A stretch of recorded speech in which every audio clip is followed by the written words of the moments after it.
Varicose veins కి సరైన చికిత్స కోసం సంప్రదించండి ఎవిస్ హాస్పిటల్. నమస్కారం. విష్ణు పురాణము 9వ రోజు పారాయణలోకి వచ్చాం. జడభరతుడు వీరరాజు అనే రాజుకి మోక్ష జ్ఞానాన్ని కలగజేస్తున్నాడు. ఇప్పుడు అతడు ఎట్లా కనపడుతున్నాడు? ఒక మూఢుడైన బ్రాహ్మణుడిగా కనిపిస్తున్నాడు. అలాంటి స్వరూపంలో ఉన్న భరతుడు రాజుకి ఏం చెప్పాడో చూద్దాం మనం. అయితే నువ్వు శిబికెక్కేవు, ఇది దారువా వృక్ష అంటే కర్ర చెట్ట, దారు అయితే నిన్ను దారు ఎక్కావని అనరు. ఇది వృక్షం అంటావా వృక్షం ఎక్కావనరు. ఇది ఇప్పుడు దారు చాలా చెక్కలతోటి తయారు చేయబడింది కాబట్టి దీనికి శిబిక అని పేరు. అప్పుడు నేను శిబికారూఢుడు అనాలి. నువ్వు మనం ఎలా ఉన్నాము అనే దాన్ని బట్టే అవతల వాళ్ళు మన ఏదైనా అంటారు, కానీ మనం అది ఎంతో కాలం అలా ఉండవు. ఇప్పుడు నువ్వు ఒక అందలం ఎక్కితే అందలం ఎక్కిన వాడు అంటారు, దిగాక నిన్ను అందలం ఎక్కిన వాడని అనలేరు కదా. అప్పుడు నువ్వు ఎక్కడుంటే అక్కడ. అలాగే ఆత్మ ఎక్కడుంటే ఆ పేరుతోటి పిలువబడుతుంది. చరాచర పదార్థాలన్నీ లోక సౌజ్ఞ చేతే మనకి భిన్న రూపాలుగా కనిపిస్తాయి. ఇప్పుడు ఒకే చెక్క ఒక చెట్టు నుంచి తయారు చేసింది ఒకటి బల్ల అవుతుంది, ఒకటి కుర్చీ అవుతుంది, ఇంకొకటి పీట అవుతుంది. ముక్కాలు పీట అవ్వచ్చు, 4 కాళ్ళ పీట అవ్వచ్చు. కానీ ఈ పీటకి మూలాధారం ఏమిటి? దారువు. ఆ దారువుకి మూలాధారం వృక్షం. కానీ పేర్లు ఎట్లా మారినాయి అలాగే మనం కూడా అంతే, మానవులు కూడా అంతే. ఏ కాలంలోనూ ఎలాంటి మార్పుని పొందనిది ఆత్మే. దానికి బాల్యం లేదు, వృద్ధాప్యం లేదు. శరీరానికే అవన్నీ ఉంటాయి. ఇప్పుడు మన తల్లిదండ్రులకి మనం కొడుకు, కొడుకులకి నువ్వు తండ్రివి, భర్తకి భార్యవి లేదా భార్యకి భర్తవి, ప్రజలకి రాజువి. నువ్వెవరు? భార్యని భర్తని అని చెప్పామనుకోండి, మరి కుమారులకి తండ్రివి. ఒకే నేననే పదార్థము ఇన్ని రకాల పేర్లతోటి ఎట్లా పిలువబడుతోంది? ఎలా జరుగుతోంది ఇట్లా? ఇప్పుడు నువ్వు అహం నేను అని చెప్పుకుంటాం. ఈ నేను అనేది ఇందులో చెవి నువ్వా, ముక్కు నువ్వా, కాలు నువ్వా, పొట్ట నువ్వా, ఏది నువ్వు? ఇవన్నీ కలిపితే నువ్వు. పోనీ నువ్వేమైనా శాశ్వతంగా ఉంటావా? క్షణం తిరిగితే ఏమవుతామో తెలియదు. ఆ తర్వాత ఈ నేను అని చెప్పుకున్నటువంటి శబ్దం ఏ శరీరం నుంచి వచ్చిందో ఆ శరీరము పోతుంది, శబ్దము పోతుంది. ఇలా వివరంగా మాట్లాడాడు. ఇప్పుడు సోహం అనేది ఎలా అన్వయిస్తుంది అంటే, రాజు ఆశ్చర్యపోయాడు. ఇదంతా నేను ఆలోచించలేదు. అయితే నేను నీ తాత్వికోపన్యాసం వల్ల నా మనసు పరిపరి విధాలుగా పరిగెడుతోంది. ఈ వికారాన్ని పోగొట్టు. వివేకానికి సంబంధించి నువ్వు చెప్పింది ప్రపంచంలో ప్రతివాడికి అన్వయించుకునేదే ఇది. అయితే పరమార్థమైనటువంటి శ్రేయస్వరూపం నాకు తెలియాలి. ఈ పరమతత్వ బోధకుడైన కపిల మహాముని అడిగి తెలుసుకుందామని బయలుదేరాను. నువ్వు కూడా అంతటి వాడుగానే నాకు అర్థమవుతున్నావు. ఇప్పటిదాకా నేనెవరు అన్న ప్రశ్న నాకు రాలా. మోక్షాన్ని సాధించాలని ప్రతి వాళ్ళు అంటుంటే ఇదేమిటి రోజు ఇలాగే ఉంటున్నావు, ప్రతిరోజు ఇదే పని చేస్తున్నావు, ఇంతే ఉంటున్నాం, ఇంకో రకంగా ఉండట్లేదు. అదేదో తెలుసుకుందామని బయలుదేరాను. నిన్నే నేను ఆచార్యుడిగా భావిస్తాను, అనుగ్రహించి నా కోరిక తీర్చమని అడిగాడు. అయితే ఈయన ఇంకా ఇందులో ప్రశ్నలు మార్చాడు చూడండి. ఓ రాజా, పరమార్థం గురించి చెప్పాలా, శ్రేయస్సు గురించి చెప్పాలా? శ్రేయస్సు పరమార్థం ప్రదం కాదు. శ్రేయస్సు యొక్క లక్షణాలు పరిపరి విధాలుగా ఉంటాయి. ఇష్టదైవాన్ని ఆరాధించి అభీష్ట సిద్ధిని పొందటం శ్రేయం అంటే అది. భగవంతుని ఆరాధించాం, నైనా మాకు ఇల్లు ఇవ్వు, వాకిలి ఇవ్వు, మంచి ఉద్యోగం ఇవ్వు, నా పిల్లలకి మంచి భవిష్యత్తు ఇవ్వు, మాకు వంశాభివృద్ధి ఇవ్వు, ఓ తోటలు దొడ్లు నాదే పై చేయిగా ఉండు, అధికారం ఇవ్వు, ఇవన్నీ శ్రేయస్సు. ఇవి కాదు పరమార్థాలు. అయితే రాజ్యభోగాలు, ధనధాన్యాలు, సతీసుతులు, బంధుమిత్రులు ఇలాంటివి పొందడం పరమార్థం ఎట్లా అవుతుంది? ఇది పరమార్థం కాదు, కేవలం శ్రేయోదాయకమే. యజ్ఞం చేసి దానికి ఫలితంగా స్వర్గానికి వెళ్ళటం కూడా పరమార్థం కాదు. యోగమూలంగా పరమధ్యానం చేస్తే అప్పుడు జీవుడు పరమాత్ముడు ఏకమవుతారు. పరమాత్మ దర్శనానికి హేతువు ధ్యానం. కొందరు ధర్మ ప్రధానంగా ధన వ్యయం చేస్తారు, దాని చేత వాళ్ళకి ధర్మం లభిస్తుంది. కొందరు ఏవో కోరికలు ఫలించాలని ధనద్వయం చేస్తే వాళ్ళకి సిద్ధించేదేంటి? కామ్యం. మనం లలితా సహస్రనామం పారాయణం చేస్తాము, ఏదో ఒక మనసులో ఒక కోరికతోటి, అది కుదురుతుంది. నిష్కామంగా లలితా సహస్రనామ పారాయణ చేసే వాళ్ళు ఎవ్వరూ ఉండరు, ఏదో ఒకటి ఉంటుంది. అయితే ఇలా తర్కిస్తే ఇవన్నీ కర్మ సంబంధాలే అవుతాయి, కానీ పారమార్థికాలు కావు. ఇవన్నీ మనకి ఏదో కావాల్సింది, పరలోక సుఖాన్ని ఆశిస్తూ లలితా సహస్రనామం చేసినా అది కూడా శ్రేయస్సే, కానీ పారమార్థికం కాదు. అసలు ఏది వద్దు అని చేయగలగాలట. అలాగే వేదాలు చెప్పిన చొప్పున యాగాలు చేస్తే అవి కూడా పరమార్థం కాదు, కేవలం కర్మఫల ప్రదాలుగా కర్మ చేసిన దానికి ఫలితం లభిస్తుంది. ఘటానికి కారణం మన్ను, ఘటం కార్యం, అది మన్నే అవుతుంది. కానీ మరేమవుతుంది, ఒక కుండ చేసాము, దానితోటి దాన్ని ఏమంటారు, కారణం మట్టి.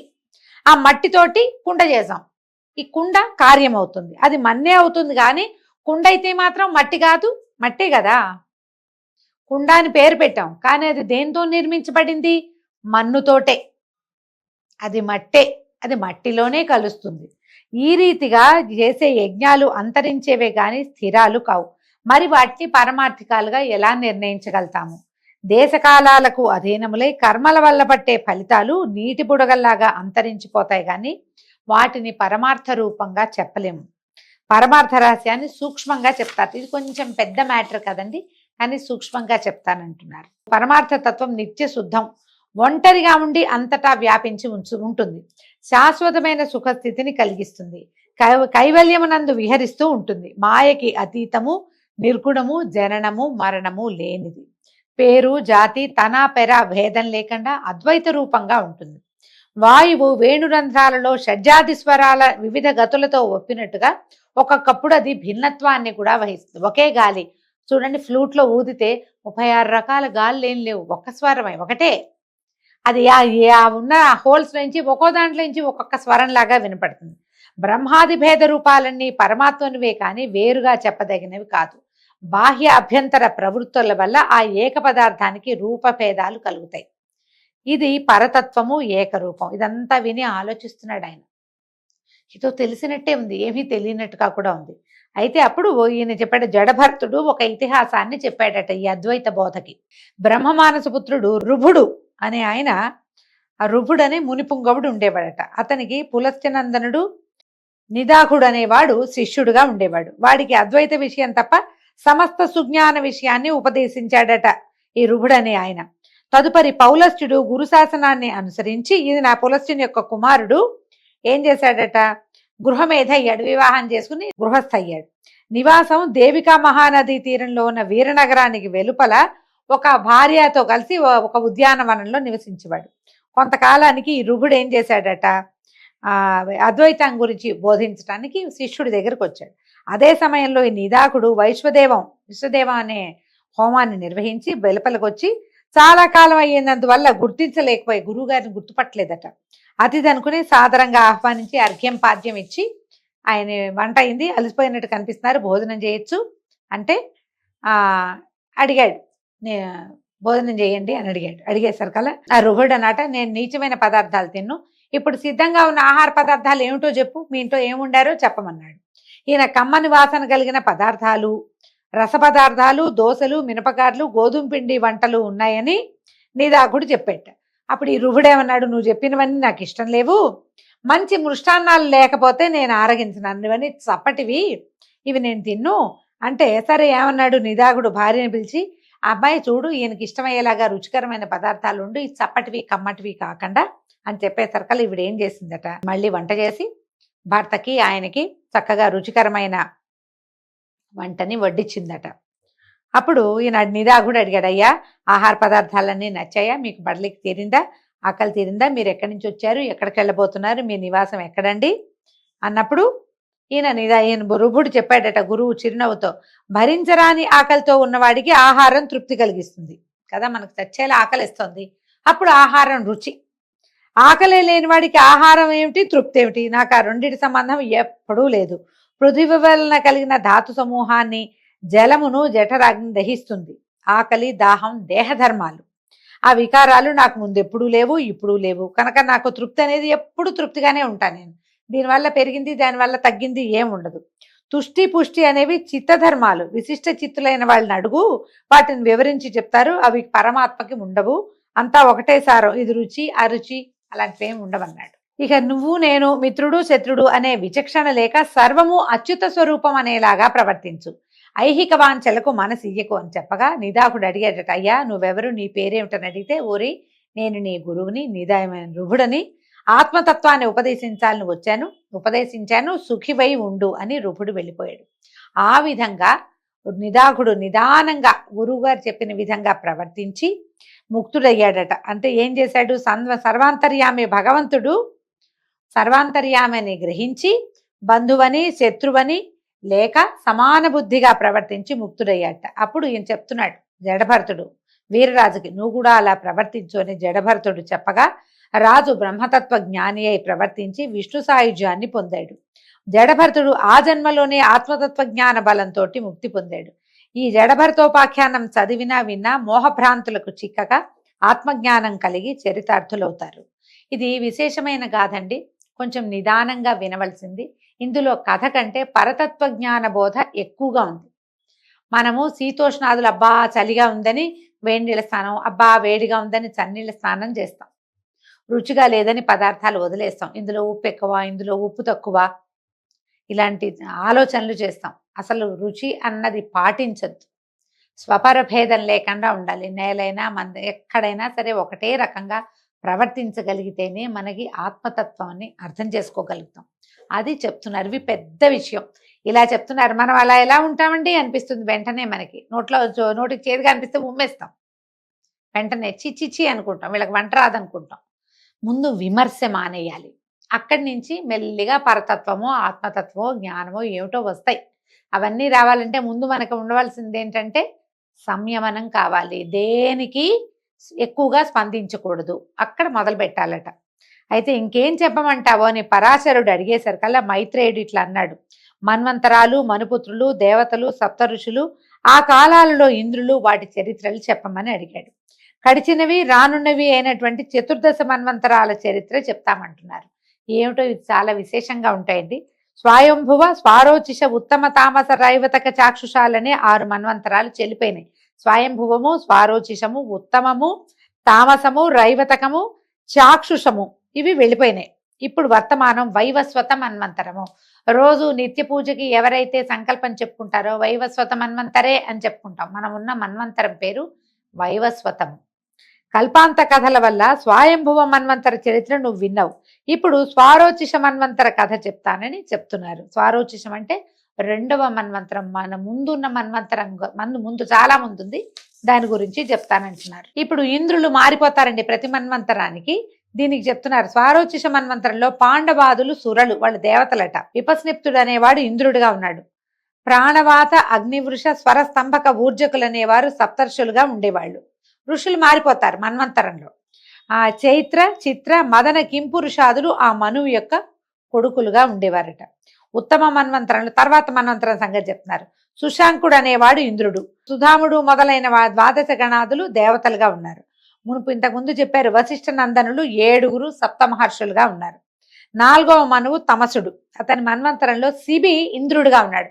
ఇవి మారుతూ ఉంటారు. మనకి భవిష్యత్ బ్రహ్మ ఆంజనేయుడు అని చెప్పుకుంటాం మనం.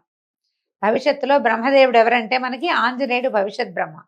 ఇది తెలుసు కదా చాలా మందికి. ఎందుకంటే మనకు చూడండి ఊరూరా గమనించండి, విపరీతంగా ఆంజనేయ దేవాలయాలు వెలుస్తాయండి.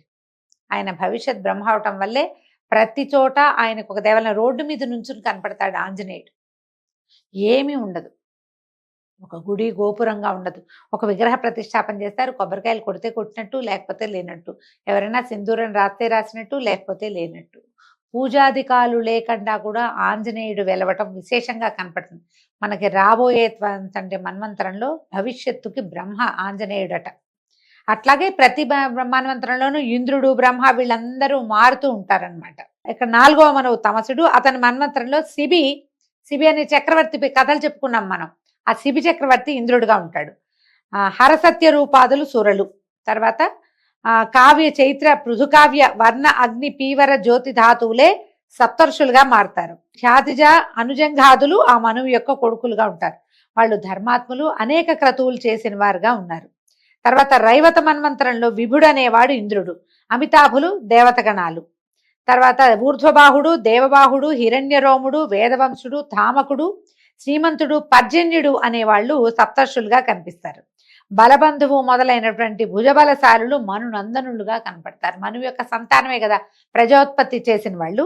మునుపు పూర్వకాలంలో ప్రియవ్రతుడు అనేటువంటి మహీపతి విష్ణువుని గూర్చి తపస్సు చేసి స్వారోచిషుడు మొదలైనటువంటి 4 కొడుకులకి తండ్రి అయ్యాడట. అతన్ని తపోమహిమ చేత వాళ్ళు మనువులై భూపతులయ్యారు. రాజవంశాలు వాళ్ల వల్ల వెలిసిల్లినాయి. ఈ ప్రియవ్రతుడు ఎవరు? ఉత్తానపాదుడు, ప్రియవ్రతుడు కథ చెప్పుకున్నాం. ఉత్తానపాదుడి కుమారుడు మన ధ్రువుడు కదా. ప్రియవ్రతుడు ఈ నలుగురు మనువులకి తండ్రిగా ఉన్నాడు. తర్వాత 6వదైన చాక్షుష మన్వంతరం నందు మనోజవుడు ఇంద్రుడిగా ఉన్నాడు. పృథుక రేఖాదులు దేవతలుగా ఉన్నారు. సుమేధాదులు సప్తఋషులు, పూర్వు మొదలైన వాళ్ళు ఈ మనువు యొక్క కుమారులుగా ఉన్నారట. ఇప్పుడు వర్తమాన మన్వంతరంలో ఇప్పుడు మనం దీంట్లో ఉన్నామో వైవస్వత మన్వంతరంలో ఎవరున్నారు? సూర్యనందనుడైన వైవస్వతుడు, వివస్వాన్ అని చెప్తారు సూర్యుడికి పేర్లు. ఆదిత్య హృదయంలో వస్తుంది కదా, ఖగ పూష గభస్తిమాన్ ఇలా వస్తుంది చూడండి, అందులో వివస్వాన్ అనే పేరుంది. అతని కుమారుడైన వాడే వైవస్వతుడు. అతడు రాజుగా ఉన్నాడు. పురంధరుడు ఇంద్రుడు, ఆదిత్యవసురుద్రాదులు దేవతలు, గౌతముడు, జమదగ్ని, కశ్యపుడు, అత్రి, భరద్వాజుడు, వశిష్ఠుడు, విశ్వామిత్రుడు అనేవాళ్ళు సప్తర్షులుగా ఉన్నారు. ఇక్ష్వాకువు, నాభాగుడు మొదలైనటువంటి 9 మంది మనువు యొక్క కుమారులు. వాళ్ళు వేర్వేరు వంశకర్తలై అశ్వమేధాది యజ్ఞాలు నిర్విఘ్నంగా చేసి సాటి లేని బలపరాక్రమాలతోటి సిరి సంపదలతోటి రాణించారు. ఇప్పుడు మనం సప్తర్షి మండలం, ఇప్పుడు వీళ్ళు కనపడతారనమాట మనకి. ఇంతకు ఆధారము అప్రమేయమైనటువంటి విష్ణు శక్తి అని గ్రహించు. ఈ జరిగే కథలన్నిటికీ ఆధారము అప్రమేయమైనటువంటిది, ఏ రకమైన ఎల్లలు లేనటువంటి విష్ణువే దీనికి ఆధారం. శ్రీహరి వంశాలు ఆయా మన్వంతరాలలో రూపాలు ధరించి సాత్విక గుణాలతోటి జగాలను రక్షిస్తూ ఉంటాయి. సురలు, సిద్ధులు, ఆద్యులు, చరాచర భూతాలు, ఖేచరులు, భూచరులు, జలచరాలు, వనచరాలు, మృగాలు, ఇలా జీవకోటి అంటే శ్రీ విష్ణుదేవుని విభూతిగా భావించు, సంభావించు అని చెప్పి అనాగత మన్వంతర విషయం గురించి చెప్పబోతున్నారనమాట. సూర్యుడు విశ్వకర్మ పుత్రికను సౌమ్యను పెండ్లాడి ఆమెతో వినోదించుతుండగా కొంతకాలానికి మనువు, యముడు అని 2 కొడుకులు, యమున అనేటువంటి కూతురు కలిగారు. తర్వాత సౌమ్యాదేవి, ఈ సౌమ్య అనే ఆవిడ సూర్యుని ప్రచండ కిరణాలకు ఓర్వలేక తన ఛాయతోటి ఒక యువతిని సృష్టించి పతి శుశ్రూషని జాగరూకతతోటి చేస్తూ ఉండు, నా పిల్లల్ని ఆప్యాయంగా పోషించమని అడవికి పోయి గుర్రంగా మారి తపస్సు చేస్తూ ఉంది. అప్పుడు ఛాయ సౌమ్యలాగానే పతిని సేవిస్తూ అలడిస్తూ ఉండగా ఆయన చాలా ప్రేమగా సౌమ్యగానే భావించి అనుకూలంగా ప్రవర్తిస్తూ ప్రేమాతిశయంతో ఉండేవాడు. కొంతకాలానికి ఛాయకి మనువు, శనైశ్వరుడు అనేటువంటి 2 కుమారులు, తపసి అనే కూతురు కూడా పుట్టారు. వీళ్ళు క్రమంగా పెరుగుతూ ఉండగా, అయితే తపసిని తపతి అనే పేరుతోటి కూడా చెప్తారు. అయితే ఈ ఛాయ తన పిల్లల్ని చూస్తున్నట్టుగా తన పైనున్న 3 పెద్ద పిల్లల్ని చూడకపోవటం గమనించి ఒకనాడు కోపావిష్టుడైన ఈయన కేకలేశాడు. మనువు, తల్లివైన నువ్వు పిల్లలందరినీ సరిగా చూడక మా యందు పక్షపాతంతో ఉంటున్నావు, ఏమిటి బుద్ధి, నువ్వు ఎందుకు ఇట్లా ప్రవర్తిస్తున్నావని యముడు, అంటే ఈ పెద్ద కుమారుల్లో ఒకడైనటువంటి యముడు ఛాయని అనరాని వినడాని పరుషవచనాలతో నొప్పిస్తే ఏం చేసిందట, తాళలేక నొప్పించి అన్నాడు. అనేసరికల్లా ఆవిడ కూడా కేకలేసరికల్లా యముడు తాళలేక తిట్లు భరించలేక ఛాయను ఒక తన్ను తన్నేట. ఆ అవమానం భరించలేని ఛాయ, నీ పాదాలు బరువైపోగాక అని శపించిందట. మర్నాడు సూర్యుడు వికృతంగా బరువుగా లావుగా వాచిపోయి ఉన్నటువంటి ఈ యముడి పాదాలు చూసి, ఏమిటా నాయన నీ పాదాలు ఇలా ఉన్నాయి అని సూర్యుడు ప్రశ్నిస్తే, నాయన నువ్వు కర్మసాక్షి అని అందరూ అంటారు, కానీ మన ఇంట్లో ఏం జరిగిందో నీకు నేను చెప్పాల్సి వస్తుంది, నువ్వు అడిగావు కాబట్టి నేను చెప్తున్నాను. అమ్మలాగానే ఉన్న ఈమె అన్నదమ్ములైన మమ్మల్ని సమదృష్టితో చూడకుండా వాళ్ళని వేరేగా మమ్మల్ని వేరేగా చూస్తుంటే నేను అడిగాను, నేను గట్టిగా ప్రశ్నించా, నేను దుర్భాషగానే అడిగా. ఆమె నన్ను నానా దుర్భాషలాడింది. నేను భరించలేక తన్నేను. ఆమె మా అమ్మలాగా కనపడుతోంది కానీ అమ్మలాంటి ప్రవర్తన ఈమెకు లేదు. ఈమె ఎవరో మాయలాడి, తెలుసో తెలియకో కొడుకులు ఏమైనా ఉంటే తల్లి పిల్లల్ని ఓదారుస్తుంది, దగ్గరికి తీసుకుని సముదాయిస్తుంది, కానీ శపించదు. ఇది తల్లి గుణమేనా? నన్ను తన్నేనంది. నాకు ఈమె ఎందు తల్లి లాంటి భావన కలగటం లేదు. కాబట్టి నేను మనసాక్షిగా చెప్తాను, ఈమె తల్లి కాదు, నేను ఈమె కొడుకుని కాదు, చిత్తగించు, అంతా నీ ఇష్టం ఇంకా అని కోపంతో యముడు తండ్రికి చెప్పాడు. ఈమె తల్లిలాగా ప్రవర్తించట్లేదు. సూర్యుడు ఛాయాదేవిని అప్పుడు పరిశీలనగా చూసి, కాంత ఎవరు నువ్వు? యమునిపై అంత నిర్దయగా ప్రవర్తించావు, ఏ కన్న తల్లైనా ఇట్లా శపిస్తుందా? ఏం కారణం? నువ్వు మాయలాడివని అనుకోవాల్సి వస్తుంది, ఉన్నట్టు చెప్పు, ఏం జరిగిందో చెప్పంటే అప్పుడు ఛాయ ఇప్పుడు చెప్పిందనమాట. పద్మబాంధవ, నేను సౌమ్యని కాను, నా పేరు ఛాయ. ఆమె తన నీడని ఇలా నన్ను రూపసిగా చేసి ఇక్కడ నుంచోబెట్టింది, తన అడవికి వెళ్ళింది, తపస్సు చేసుకుంటానంది అని చెప్పేసరికి ఛాయ మాటలు విన్నటువంటి సూర్యుడు ఆమెనేమిని అనలేక, యముని పాదాలు యథాపూర్వంగా ఉండేటట్టుగా అనుగ్రహించాడు. ఛాయ వల్ల సౌమ్యాదేవి ఎక్కడుందో, అరణ్య నివాసం ఎక్కడ చేస్తుందో తెలుసుకుని అక్కడికి వెళ్ళి గుర్రంలాగా మారి ఆమెని మోహపెట్టి వినోదంగా ఉన్నాడు కొంతకాలం. అక్కడే ఉండగా ఏమట, వీళ్ళిద్దరికీ ఈ గుర్రం రూపాలతో ఉన్నటువంటి సూర్యుడు సౌమ్యాదేవి దంపతులకి అశ్విని దేవతలు రేవంతుడు జన్మించారు. తర్వాత సూర్యుడు సౌమ్యతో నిజ రూపానికి మళ్ళీ వచ్చి తన ఇంటి దగ్గర ఇంటికి వచ్చేసాడు. ఇంతలో విశ్వకర్మ త్వష్ట వచ్చి సౌమ్య బాధ సూర్యుడికి చెప్పి ఒప్పించి అతని కిరణాలని హస్తయంత్రంతో సానపట్టాడట. 1000 కిరణాల్లో నుంచి 8వ వంతు సానపట్టేసరికల్లా ఒకంత వేడి తగ్గిందనమాట. ఆ వేడి తగ్గి సౌమ్య సుఖంగా ఉండేదట.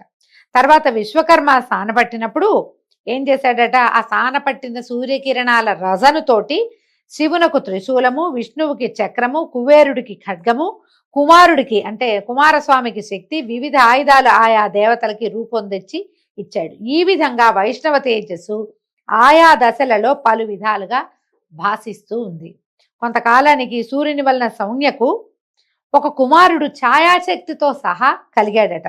అతని పేరు సావర్ణి. ఇతను అన్ని విధాలా తన అన్నలకు సాటి అయినటువంటి లోకపావన మూర్తిగా జన్మించాడు. అయితే ఈ సావర్ణి ఏం చేశాడట, తపశ్శక్తితో విష్ణువు అనుగ్రహం కోరి మనువు కావాలని తపస్సు చేయటం మొదలుపెట్టాడట.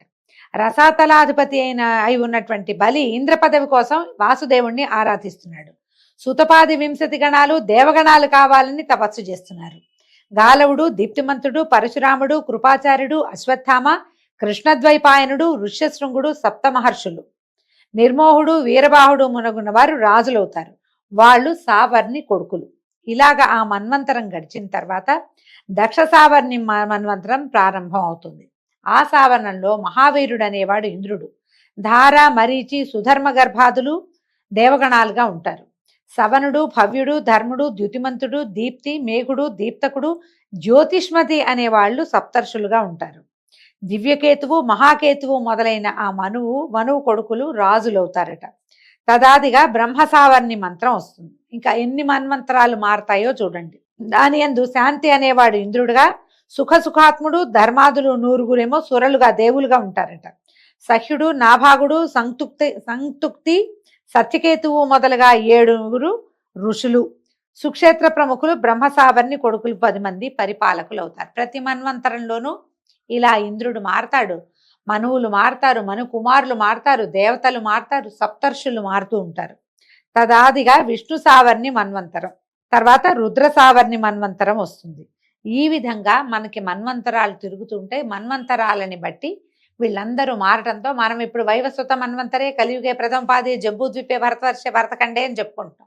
మన తర్వాత మన్వంతరం వాళ్ళు మళ్ళా ఆ మన్వంతరంలో ఎవరెవరు ఉంటారో వాళ్ళని ఋషులుగా, వాళ్ళని బ్రహ్మగా భావించి పూజా విధానాన్ని, జీవన విధానాన్ని నడుపుతారు. వాళ్ళకి అవన్నీ తెలియచేయడానికి ఈ ఋషులే పూనుకుని, ఇప్పుడు మనం ఇది చదువుకుంటున్నాం కదా విష్ణు పురాణం. ఈ పురాణం ఎక్కడి నుంచి వచ్చింది? మన తాత ముత్తాతలు కల్పించింది కాదు. అంతకు ముందు ఋషి ప్రోక్తంగానే ఇవన్నీ బయటకు వచ్చినాయి.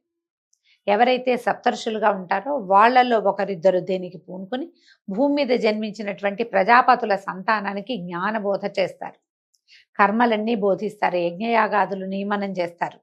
ఈ యుగంలో ఎట్లా ప్రవర్తించాలో ఆ నియమాన్ని బోధిస్తారు. దాని ప్రకారంగా యుగ ధర్మాలు నడుస్తూ ఉంటాయి. దీంతో ఈరోజు పారాయణ పూర్తయిందండి. రేపు ఉదయం మళ్ళీ విష్ణు పురాణం తర్వాత భాగంలోకి వెళ్దాము. నమస్కారం.